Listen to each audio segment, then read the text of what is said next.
They put 14 on us in our hometown, in my hometown, in an afternoon game. And I ate 9.5 of them. I ate 10 of them. And finally I snapped. This is embarrassing. Like my parents, my friends from high school, the whole thing. Just hours or a day and a half ago, there you are watching a 10 spot posted by the Bruins on the Rangers and a couple of original 6 rivals. But I got to ask you, when you watch something like that, like, my first thought was, what's the worst experience you've had where, like, it's you're, to call me to steal one of your lines, you're in one and on the ice, like it is, the red light just seems to be staying on. I'm glad you thought of me with 10 goals being put on the board. I really appreciate What about that. shutouts? Yeah. I'll show myself out here. Yeah, I really appreciate you thinking of me. The worst beat that I ever had was actually in juniors. So I had a few in the NHL. Because again, inevitably, you're not the only one to ask me because the Bruins played again Sunday. I'm in the build. Everybody's at, well, what is your, I didn't give up. Wait. It's not just me. It wasn't just you. Okay. Everybody, Thank you.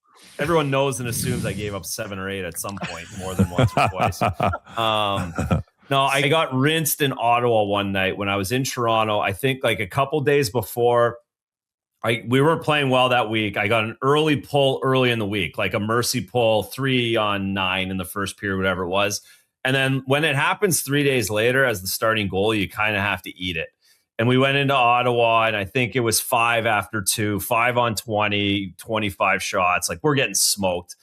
And I remember Maurice coming in. I'm like, no, I'm not coming out again twice in 1 week. Like, just give it to me. So I think I took 8 that night. So does he look at you in that moment? What's that? Do you get a look from the coach in that moment, or you're just like that one? And that's in some of the scenarios you do. In other scenarios, they stick it to you pretty good, or vice versa. They just get you out of there as soon as possible.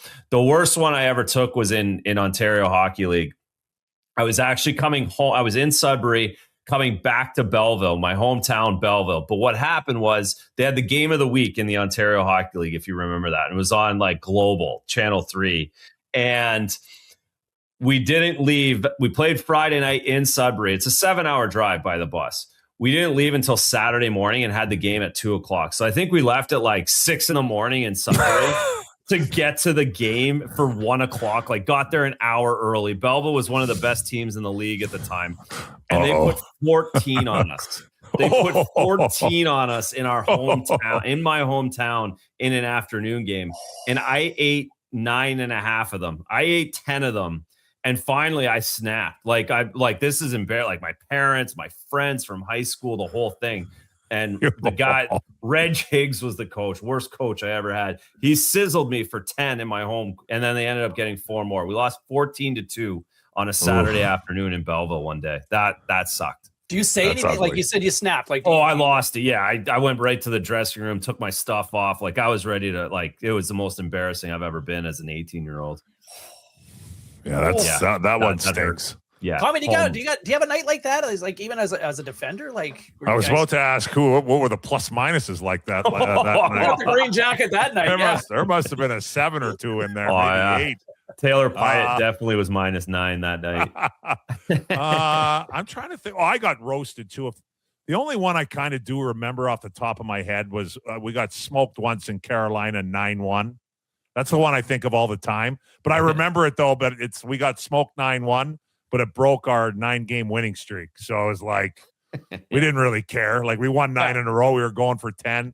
Atlanta came into Carolina and blew our doors off. I think I'm on the highlight reel. It's the only time I every once in a while it comes up. Somebody else, some prick will send it to me on on Twitter or whatever. It's like a Kovalchuk's highlights. Yeah. And Kovalchuk was a good player when he wanted to be. The thing, in my opinion, that was about half the time. I mean, and at the end of the day, I had to play him 12 times a year. That's a good thing. But, he came to play that night, and I got, caught. It was on the penalty kill, so I didn't need a minus, thank God. But I got caught crossing over one way, and he went the other at the blue line. And it's like, I might as well not have been out in the ice. I was like, I couldn't even swing my stick at him. I was going the complete wrong way, and he's gone and then put it under the bar, I think. Every once in a while, somebody points that out. But, yeah, that was probably the worst one that I took. that I can remember. Anyways, I like forgetting about that stuff though. Yeah. You make the highlight reel for all the wrong reasons, right? Yeah, that's like I never see any highlights. Yeah. Another one pops up too every once in a while. There's a picture of Mario Lemieux. It's one of his later in his career, maybe his last year or whatever, playing with like Ryan Malone, and I think Crosby might have been. I don't know.